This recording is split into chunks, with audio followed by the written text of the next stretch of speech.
My wife and I were on our way home from a corporate event when I suddenly got a text on my phone. At first, I didn't even check it.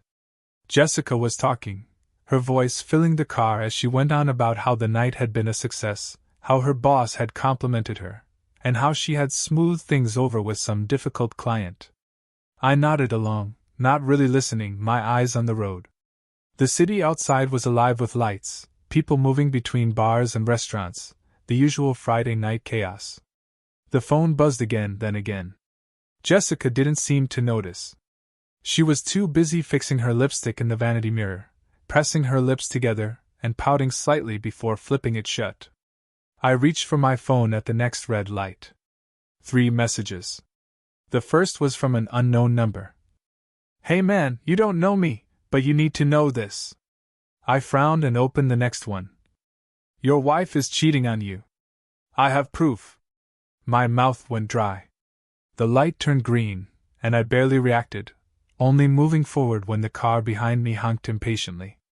My mind was scrambling, my thoughts a chaotic mess of denial, anger, and confusion. This had to be some kind of sick joke, a scam, someone trying to mess with me. The third message came in, a picture. I shouldn't have looked. I should have waited until we got home, until I was alone. But something inside me forced my eyes down. It was Jessica. Jessica in a dimly lit hotel room, her back turned to the camera, wearing nothing but the same dress she had on tonight, sliding off her shoulders as a man's hands gripped her waist. I nearly swerved into the next lane. "Whoa, what the hell?" Jessica yelped, grabbing the handle above the door. "Are you trying to kill us?" I pulled the car over. I couldn't drive, not like this. My hands felt like they weren't even attached to my body anymore. My heart was a hammer against my ribs. Jessica was staring at me. "What are you doing?" she asked. I didn't answer. I turned slowly and held up my phone so she could see the screen. For a second, she didn't react. She just blinked. Then, in the most controlled, unflinching, casual voice, she said, "Where did you get that?" Not, "Oh my God!" Not, "It's not what it looks like." Not even a gasp or a flinch, just a flat, emotionless, "Where did you get that?" That was the moment I knew. I had always thought I knew how I'd react to something like this. I imagined fury, screaming, throwing things, demanding the truth. But what I felt was worse, cold. Everything inside me was cold. "Who is he?" My voice didn't even sound like my own. Jessica sighed. Actually sighed, like I had just asked her to take out the trash. "This is not the place for this conversation." I let out a sharp laugh. It didn't even sound right. "Not the place? Are you kidding me?" I waved the phone in front of her. "You're caught red-handed, and your response is, 'This is not the place'?" She crossed her arms and turned to stare out the window. "I'm not doing this right now." She wasn't even denying it. I could feel my pulse in my throat. I wanted to scream at her, shake her, make her react, but she just sat there as if this wasn't a big deal, as if she was the one who had the right to be annoyed. And then, in the most insane, mind-blowing display of audacity I had ever witnessed, she turned back to me and said, "Can we just go home? I'm tired." That's when I realized something. Jessica wasn't just a liar. She was a professional. I didn't move. I couldn't. My body felt frozen, my fingers gripping the steering wheel so hard I thought they might snap. Jessica, on the other hand, was completely composed, like this was just another minor inconvenience in her day, like she had been caught cheating before and already knew the script. I turned off the ignition. The silence that followed was suffocating. "Who is he?" I asked again, slower this time. Jessica rolled her eyes. "Oh my God, can we not do this here?" Her voice was sharp now, edged with irritation, like I was the one making a scene, like I was the one being unreasonable. She wasn't ashamed. She wasn't regretful. She was just annoyed. That was the first moment I truly understood who I was married to. "Jessica," I said, my voice steady but tight. "You have 10 seconds to start explaining before I—" "Before you what?" she interrupted, turning to face me fully now. "Throw me out of the car?" Yell at me in the middle of the street? What do you want, huh? You want some big dramatic confession? You want me to cry, say I'm sorry? Is that what you need here? She wasn't panicking. She wasn't desperate. There were no tears, no guilt, no stammering apologies, no. It was a mistake. Or, it didn't mean anything. She didn't care. The weight of that realization crushed something inside me. Jessica sighed again, as if she were just so exhausted by my nonsense. Then, she reached for the door handle. I'm calling an Uber. I don't have the energy for this. I grabbed her wrist before she could step out. Not hard, not rough, just enough to stop her. She finally looked at me, actually looked at me, and I saw it, the flicker of something. Something in her eyes. Not fear, not guilt, not annoyance. She had no intention of telling me the truth. Let go of me, she said quietly. You're going to tell me everything, I said. Right now. Jessica exhaled sharply. Then, like this was some kind of negotiation, she said, Fine. I'll tell you, but not here. Let's go home. I didn't trust her, but I had to know. I started the car again. Neither of us spoke the whole way home. As soon as we stepped into the house, Jessica kicked off her heels and walked straight to the kitchen, pouring herself a glass of wine like she had just come back from a normal night out. I was still standing by the door, my whole world in pieces, while she leaned against the counter, swirling the wine in her glass, looking at me like I was the one who owed her an explanation. So she said casually, taking a sip, Where did you get that picture? I blinked. Excuse me? The picture. She tilted her head. Who sent it to you? I actually laughed, couldn't help it. Are you serious right now? Jessica set the glass down. I just think it's interesting that some random person has pictures of me and felt the need to send them to you. She was trying to flip it, shift the conversation, make me question things. It was actually unbelievable. Jessica, I said, stepping closer. Did you cheat on me? She didn't answer immediately. She looked at me for a long moment, like she was deciding what version of the truth she wanted to go with. Then she shrugged. Define cheating. I swear to God, something inside me snapped. I had always thought that if I were ever cheated on, the hardest part would be the betrayal itself, the moment of discovering the truth, the heartbreak, the grief. I was wrong. The hardest part was this, standing in my own kitchen, staring at my wife, as she leaned against the counter, her lips still stained with the wine she had just sipped, tilting her head in mock curiosity, asking me to define cheating. Are you actually serious right now? My voice came out low, controlled, but there was an edge to it that even I could hear. Jessica crossed her arms. You're the one freaking out over a picture, so let's be clear, what exactly are you accusing me of? She was stalling, playing for time, trying to twist the conversation, make me second-guess myself, like I was some paranoid idiot who had misread the situation. I'm not playing your game, I said. I'm accusing you of exactly. What does it look like? I said. Jessica, I'm meeting up with some guy, taking your dress off, and letting him put his hands on you. Or do I need to pull the picture up again? She tensed. It was quick, so quick that if I hadn't been watching her like a hawk I might have missed it, but it was there, a flicker of something. Annoyance. Not regret. Not shame. Annoyance. Jessica exhaled through her nose and ran a hand through her hair like she was debating how much effort this was even worth. Look, she said finally. If you really need me to say it, fine. Yes, I was with someone, but you don't even know the full story, and you're already jumping to conclusions. I almost laughed. Jumping to conclusions? You're unbelievable. She gave me a look, the same one she used to give me when I forgot to unload the dishwasher or left my socks on the floor. You're being dramatic, the look said. You're making this harder than it needs to be. And that was when it really hit me. Jessica hadn't just cheated. She had never respected me. Not as a husband. Not as a person. Because no one who had even an ounce of respect for their partner would act like this after being caught. No one would stand there, wine in hand, trying to gaslight their way out of something so obvious. I stared at her, feeling something shift inside me, something breaking, something being ripped away, leaving behind a version of myself I barely recognized. "So that's it?" I asked. "You're not even going to try to deny it?" Jessica shrugged. "What's the point? You've already made up your mind." I took a slow step closer. Not threatening, just close enough to really look at her, to see her face, her expression, her complete lack of remorse. "Who is he?" I asked. Jessica smirked. Actually smirked. "Oh, now you want details?" she said, her tone almost teasing. "I thought you had it all figured out already." My fingers curled into fists at my sides. "Jessica, who is he?"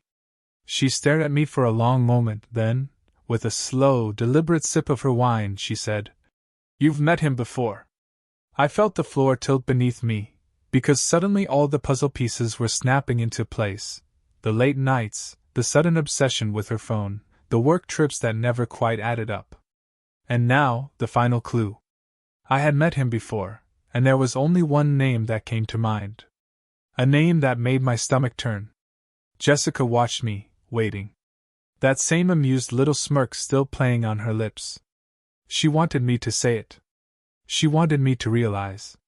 And when I finally did, I felt like I was going to be sick. The name sat on my tongue like poison. My whole body tensed, every muscle locked in place. My mind raced through the last few months, no, the last year, trying to pinpoint every moment that suddenly made sense now. Jessica was still watching me, enjoying this. Enjoying it. She wasn't apologetic. She wasn't nervous. She was waiting for me to put the final piece together. I swallowed hard. My throat was dry. My stomach twisted in knots. But I forced the name out anyway. "Daniel." Jessica's lips twitched, not a full smile, just enough to confirm it. I took a step back, like the distance would somehow make this feel less real. My mind was spinning. My head actually hurt from the sheer weight of what I was processing. Daniel. My friend. My best friend. The man who had been in my house. The man I had trusted. The man who had clapped me on the shoulder just last weekend and said, "Man, you're lucky. Jess is one hell of a woman." The same man who had been sleeping with her behind my back. Jessica tilted her head, watching me like I was some kind of science experiment. "You look pale," she said. "Do you want to sit down?" I almost lost it. I could feel my heart slamming against my ribs, the blood rushing to my face. My vision blurring at the edges. "How long?" My voice was raw. Jessica sighed like I was making this so much more dramatic than it needed to be. She took another sip of her wine, took her time setting the glass down, then shrugged. "A while." "A while?" "Not weeks, not months. A while." That word alone shattered me. I braced my hands on the back of a chair, trying to steady myself, my mind racing through the past year. Every time Jessica had come home late, every time she had pulled away from me, making some excuse about being tired or stressed, every time Daniel had joked with me, smiled at me, lied to me. "You're telling me," I said, my voice eerily calm, "that you've been screwing my best friend for a while?" Jessica leaned against the counter, stretching out her legs like she was getting comfortable. "I mean, if you want to phrase it like that, sure." The casualness of it almost knocked the air from my lungs. I ran a hand down my face, trying to keep myself from completely breaking apart. "Why?" I finally asked. Jessica blinked, like the question had never even occurred to her. "Why?" she repeated, laughing lightly. "What kind of question is that?" I straightened. "It's a simple one." She rolled her eyes, as if I was the one being ridiculous. Then she picked up her wine glass again, swirling the last bit of liquid inside before shrugging. "I don't know. It just happened." That was it. That was her answer. It just happened. Like an accident, like something beyond her control, like she had just tripped and fallen into bed with him. Something inside me snapped. I wasn't sad anymore. I wasn't even shocked. I was furious. I stepped closer, and for the first time that night, Jessica actually straightened a little, her grip tightening on her glass. You don't know, I repeated, my voice dangerously low. You don't know why you betrayed your husband, your best friend, your own marriage? Jessica exhaled, tapping her nails against the glass. I mean, if you really want me to say it. She paused, then gave me a slow, deliberate smirk. Maybe I just got bored. I didn't even realize I had moved until I saw her flinch. I hadn't touched her. I hadn't even raised my hands, but something in my expression must have finally unsettled her. For the first time that night, she looked nervous. And she should have been. The moment she said it, maybe I just got bored, something inside me shattered. Not in the way you'd think. It wasn't sadness. It wasn't heartbreak. It was clarity. A cold, sharp realization that cut through the fog of my emotions like a blade. Jess had never loved me. Not in the way I had loved her. Not in the way I had trusted her. She had been entertained by me, the same way someone is entertained by a new toy, a new restaurant, a new hobby. And the second I wasn't enough, the second she found something, someone, more exciting, she had tossed me aside like I was nothing. She saw the shift in me. I could tell. For the first time, I was unreadable to her. Her smirk faltered. You're quiet, she said, watching me carefully. Finally run out of things to say? I studied her. I wanted to understand what kind of person could do this, could sit across from the person they vowed to love and break them, piece by piece, without a second thought.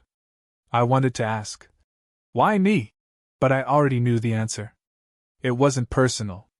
It wasn't even about me. Jessica would have done this to anyone, because that's just who she was. I nodded slowly. All right. She raised a brow. All right. I met her gaze, calm, controlled. Yeah, all right. Jessica narrowed her eyes. She expected a fight. She wanted one. She wanted me to scream, throw things, beg for answers that she'd never give me. She wanted me to react. I wasn't going to give her that satisfaction. I turned, heading for the bedroom. She called after me. Oh, so that's it. You're just going to storm off.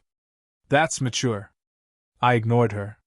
My hands were steady as I grabbed the nearest suitcase and started throwing my things inside. Jessica appeared in the doorway, arms crossed. Wow, you're leaving? That's funny. I figured you'd be the type to at least try to fix things. I let out a breathless laugh. Not because it was funny, but because it was so insane that I didn't know how else to react. Fix things? She had gutted our marriage, set it on fire, and stood over the ashes with a smirk, and now she thought I should be the one to salvage it. I zipped up the suitcase and turned to face her. You want me to stay? She shrugged. I don't care what you do. I just didn't peg you as a coward. There it was, the bait, the hook. I didn't bite. I grabbed my keys, slung the suitcase over my shoulder, and walked past her. Jessica followed me to the front door. Where are you even going to go? I didn't answer. She laughed, actually laughed. God, you're so dramatic. I turned to look at her one last time, and for the first time in years, I saw her clearly. Not my wife, not the woman I had built a life with. Just a stranger. A cruel, empty stranger. I nodded to myself. You know what, Jessica? I said, my voice even. You're right. I did get something wrong. She raised a brow. Oh? I smiled, but there was no warmth in it. I thought I married a good person.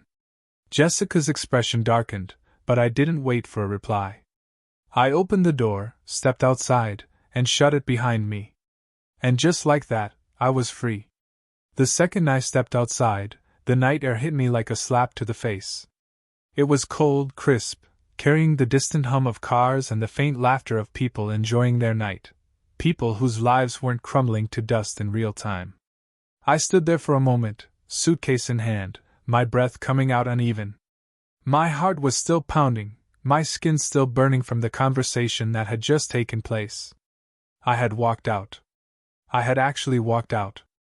I thought I'd feel relief or anger or something, but all I felt was hollow, like my body hadn't caught up to what had just happened, like my brain was still buffering, trying to process the fact that my marriage, my entire life, had just collapsed in the span of an hour. My phone buzzed in my pocket.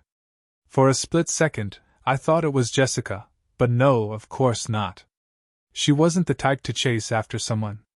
She had won. She had gotten what she wanted. I pulled the phone out and glanced at the screen, a text from an unknown number. Did you confront her? It was them. The person who had sent me the photos. My pulse spiked. I had forgotten about them in the chaos of everything. The person who had blown my entire world apart with a few messages. The person who at this point probably knew more about my marriage than I did. I exhaled sharply and typed back. Yeah, I walked out. The response was almost instant. Good. You deserve better. I stared at the screen, something uneasy curling in my stomach. Who was this? I hesitated before typing again. Who are you? 3 dots appeared, then disappeared, then appeared again. Finally, a response. Not important. Just someone who thought you should know the truth. That wasn't an answer, that was a deflection. I frowned. How did you get those photos? This time, the reply took longer. When it came, it wasn't what I expected. You don't want to know. A chill ran down my spine. I tightened my grip on the phone. I think I do. There was another pause. Then, finally, meet me at Malone's Diner in 20 minutes. I stared at the message, my heart thumping in my chest. Every logical part of my brain was screaming at me to ignore it, to go find a hotel, to not meet some random stranger in the middle of the night just because they had a few answers. But another part of me, the part that had just watched my wife sip wine while admitting to years of betrayal, the part of me that couldn't stomach walking away without knowing everything, was already opening my car door. I needed the truth, even if I wasn't ready for it. Malone's Diner was the kind of place that hadn't changed in decades. Faded red booths, a jukebox in the corner that hadn't worked in years, the smell of burnt coffee and greasy food hanging in the air. A place where truckers and night shift workers passed through, where secrets could be spoken in hushed voices over half-eaten plates of fries. I pushed open the door, the little bell overhead jingling as I stepped inside. A waitress glanced up from behind the counter, barely paying me any attention before going back to wiping down a coffee cup. My eyes swept the diner, searching. And then I saw them, a man sitting alone in a corner booth, a hood pulled up over his head, fingers drumming against the table. As soon as our eyes met, he gestured for me to sit. I hesitated for only a second before walking over and sliding into the booth across from him. I got my first real look at his face, young, mid-20s maybe, sharp features, dark circles under his eyes like he hadn't slept in days. But it was his expression that unsettled me. He wasn't smug. He wasn't gloating about blowing up my marriage. He looked tense, like this wasn't just about Jessica. Like this was bigger. Glad you came, he said, voice low. Yeah, I muttered, still studying him. You going to tell me who you are now? He exhaled, then pulled out his phone and slid it across the table. The screen was already unlocked, a gallery of photos open. More photos. More of Jessica. But these weren't like the one I had already seen. These weren't just hotel rooms. These were different men, different places. Some taken years ago. My stomach lurched. I couldn't even move. Couldn't breathe as I scrolled through them, each one worse than the last. How long have you had these? My voice barely sounded like my own.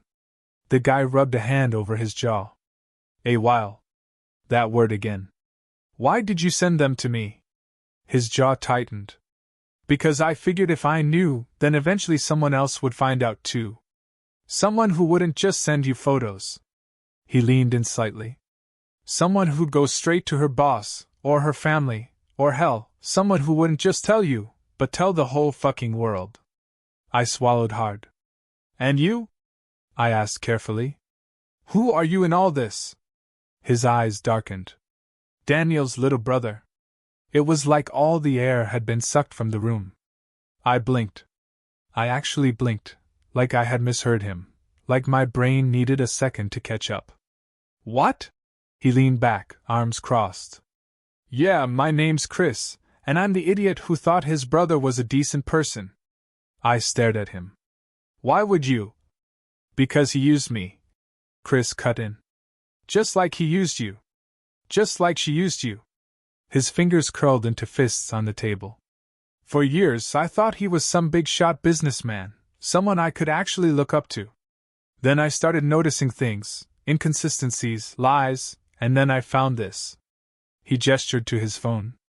I realized exactly the kind of person he was. I shook my head, still trying to process.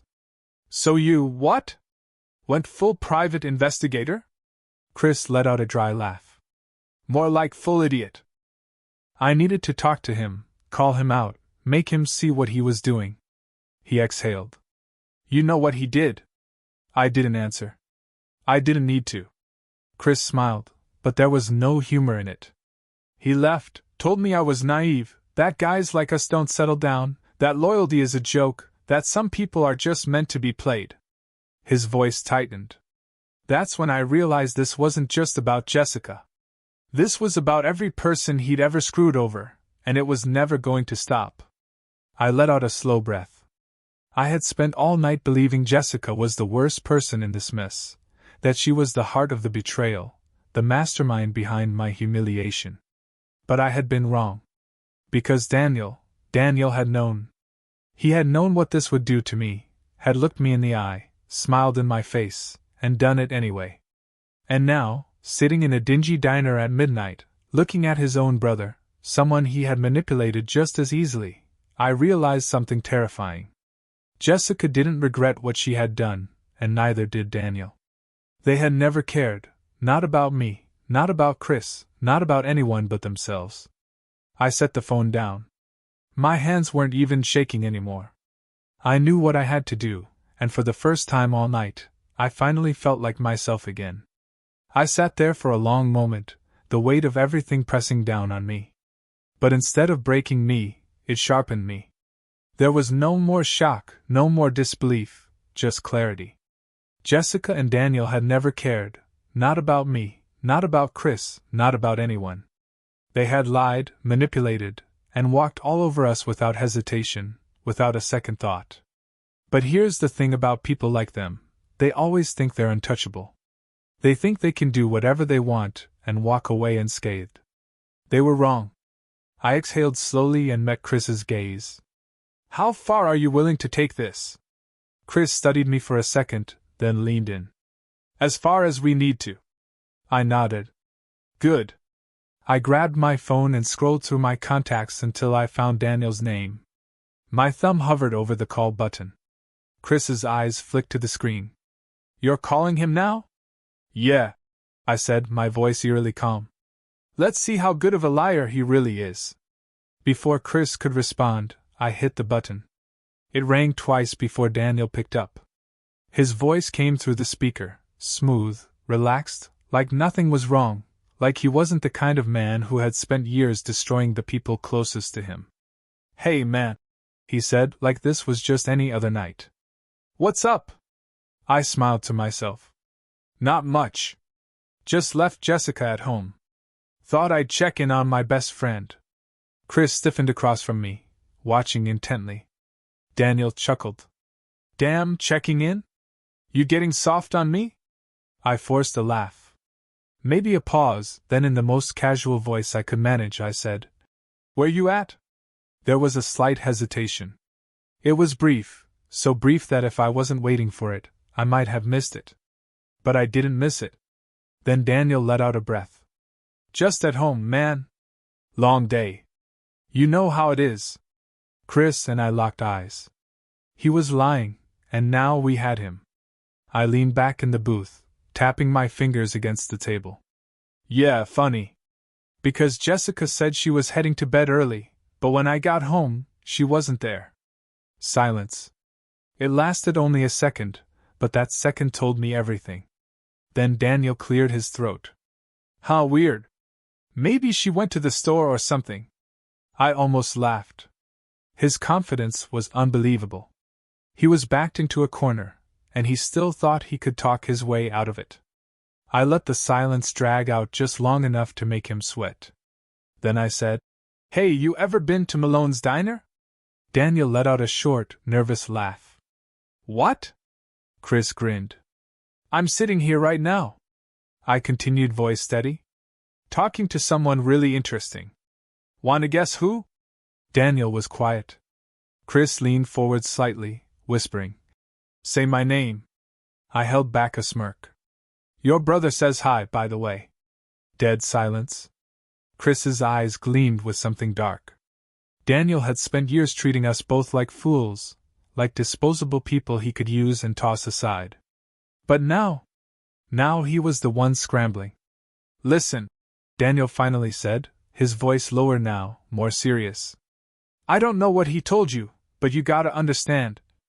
I cut him off. "Save it. I know everything, Daniel. Every single thing." I let that sink in before adding, "And so will everyone else soon enough."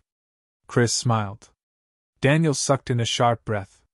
"All right," he said, his voice clipped. "Where are you?" I glanced at Chris. He raised an eyebrow, waiting for me to make the call. I thought about it for a second, then made my decision. "Meet me here," I said. "Let's talk." Daniel hesitated. He was calculating, deciding if he could still spin this in his favor. Then, finally, "Fine. Be there in 20. He hung up. I set my phone down and looked at Chris. He grinned. "Think he's actually coming?" "Oh, he's coming," I said. "But he has no idea what he's walking into." Chris and I didn't say much after that. There was nothing left to say. The wheels were already in motion, and both of us knew Daniel was about to walk into a situation he couldn't talk his way out of. We sat in silence, the occasional clatter of dishes from the kitchen and the low hum of conversation from the other booths filling the space between us. I could feel the weight of everything pressing down on me, but underneath all the anger, all the betrayal, there was something else: anticipation. For once, we were in control. I checked the time. Daniel would be here any minute. Chris tapped his fingers against the table, restless. "You ready for this?" I exhaled slowly. "Yeah." It wasn't entirely true. There was still a part of me that wanted to believe Daniel would have some kind of explanation, some moment of regret, something to show that he was even remotely human. But deep down, I knew better. Chris leaned back in his seat, watching the door. "Bet he walks in like nothing's wrong, smiling, acting like we're all just grabbing a late-night bite together." I nodded. "He always did like to pretend he was the smartest guy in the room." Chris smirked. "Not tonight." The bell above the diner door jingled. We both turned at the same time, and there he was. Daniel walked in like he owned the place, like he belonged there, dressed in a casual button-down, sleeves rolled up, watch glinting under the fluorescent lights. He scanned the diner quickly, spotted us, and just like Chris predicted, he smiled. Like this was just another night. Like he hadn't spent years lying to my face. He strolled over to our booth, casual, confident, completely unfazed. Well, he said, sliding into the seat next to Chris, across from me. "This is a surprise." I didn't say anything. I just watched him. Chris, however, let out a short laugh. "Is it though?" Daniel smirked, shaking his head. "Look, I get it. You're upset, but let's not make this bigger than it needs to be." Chris stiffened beside me. I felt my own hands curl into fists beneath the table. Daniel sighed like we were the ones making this difficult. "All right, fine.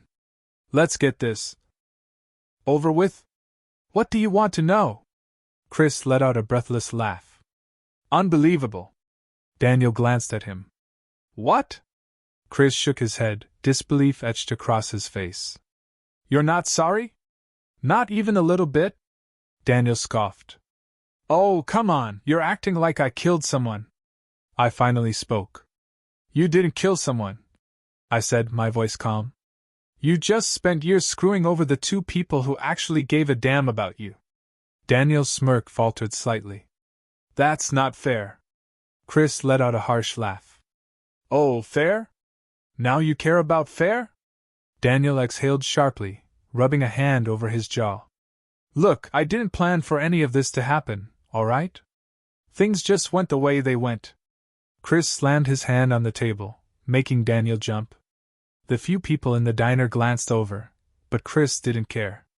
Stop acting like this was some accident, he snapped. You knew exactly what you were doing. You chose this. Daniel's expression hardened. And so what if I did? Silence for a moment. None of us moved. Then Daniel leaned back in his seat, crossing his arms. Look, I'm not going to sit here and pretend to be the villain in some sob story you two cooked up. I did what I did. Jessica did what she did, and yeah, maybe you don't like it, but guess what? He smirked. Life goes on. Chris stared at him, pure disbelief in his eyes. You actually have no conscience. Daniel shrugged. You can sit here and cry about it, or you can move on. Your call. I had never wanted to hit someone more in my life, but I didn't because I had a better idea. I pulled out my phone, unlocked it, and slid it across the table. Daniel frowned. What's this? Take a look, I said, my voice steady. He hesitated before glancing down at the screen, and then his whole expression changed, because staring back at him was an email. An email addressed to his boss with every single photo attached, every hotel, every date, every lie. His entire career on the line. Daniel's face went pale. What the hell is this? Chris grinned. That is the beginning of the end for you, brother. Daniel's eyes snapped to mine. You wouldn't. I tilted my head. Wouldn't I? His jaw tightened. This is insane. No, I said, voice deadly calm. What's insane is thinking you could walk all over us and get away with it. Daniel looked back at the screen, hands clenched into fists. For the first time tonight, he wasn't in control, and he knew it. I leaned forward slightly. You have two options, Daniel. One, you come clean to your boss, your clients, everyone, before I send that email myself. Daniel's breathing was heavy now. And option two, Chris smirked. We destroy you. Daniel's eyes darted between us, calculating. For the first time in his life, he was backed into a corner with no way out, and I had never felt so damn satisfied. Daniel's expression twisted into something I had never seen before. It wasn't anger. It wasn't regret. It was fear. Not fear of losing me, not fear of what he had done. No, Daniel was only afraid of consequences. I leaned back in my seat, calm, collected. I had been unraveling all night, watching my life fall apart in real time. But now I had never felt more in control. Chris tapped a finger against the table. Clock's ticking, big bro. Daniel's lips parted like he wanted to say something, wanted to find a way out of this. But there wasn't one. He knew that. He swallowed hard. You don't have to do this. Chris scoffed. You really think you'd get a say in this? Daniel turned to me now, his voice lowering. Look, I get it, you're pissed, but think about what you're doing. You send that email, you don't just hurt me. You drag Jessica down with it too. I raised an eyebrow, and Daniel blinked, caught off guard. He had expected me to hesitate. He thought the mention of Jessica would shake me, maybe even make me reconsider. But he had miscalculated. He and Jessica had played their little games, thinking they were untouchable. But now they were the ones standing on the edge of a cliff, waiting for me to decide if they fell. Daniel's jaw tightened. All right, he said. Let's talk about what you really want. Chris rolled his eyes. You don't get to negotiate. Daniel ignored him. He was locked on me now, voice smooth, like he still believed he could manipulate his way out of this. You send that email, sure, it'll ruin me, he admitted. But then what? You think that's going to make you feel better? Think it'll undo what happened? I tilted my head. You seem nervous, Daniel. His smirk twitched, but he forced it back into place. You've never been a revenge guy. You're better than this. I let out a small, humorless chuckle. That's where you're wrong. Daniel exhaled sharply, shaking his head. All right, fine. If you want me to confess, fine. I was sleeping with Jessica. I lied to you. I hurt you. Is that what you need to hear? Chris made a face. Wow, that was so sincere. Daniel shot him a glare. I'm trying to fix this. Chris laughed. Fix it? Oh, buddy, we're the ones fixing it. I checked the time on my phone, then tapped the screen. Looks like you're out of time. Daniel's face went stiff. Wait. I hovered my thumb over the send button. Daniel's breath was shaky now. His entire body was tense, fists clenched at his sides. For once, he wasn't smirking. He wasn't trying to act superior. He was begging. You don't have to do this, he said quietly. We can figure something out. Chris and I shared a glance. Then, without a word, I pressed send. Daniel's eyes went wide. His mouth opened, but no words came out. He snatched his phone from his pocket, scrambling to check his email, and when he really saw it, his entire face drained of color. His career? Over. His reputation? Destroyed. Everything he had built on lies? Gone. For the first time, Daniel looked small. Chris let out a slow whistle. Well, that was satisfying. Daniel shot up from his seat, gripping the edge of the table. You're making a mistake. I met his gaze steady. No, Daniel. You did. He stood there for a long moment, chest rising and falling rapidly, like he was waiting for me to take it back, to fix the mess he had made. I didn't. Daniel's hands twitched at his sides. His eyes flicked to Chris, then back to me. Then, without another word, he turned and stormed out of the diner. Chris let out a breath, shaking his head. Wow. I stared at the door, watching it swing shut behind him. And just like that, it was over. Chris leaned back in the booth, stretching his arms. So, what now? I thought about it. About Jessica, alone at home, sipping her wine like she hadn't just lost everything. About Daniel, pacing somewhere, trying to figure out how to salvage the wreckage of his life. And then, finally, about myself. About freedom. I exhaled slowly, the weight of everything lifting from my shoulders now. I said, meeting Chris's gaze, a slow, genuine smile spreading across my face. Now I move on.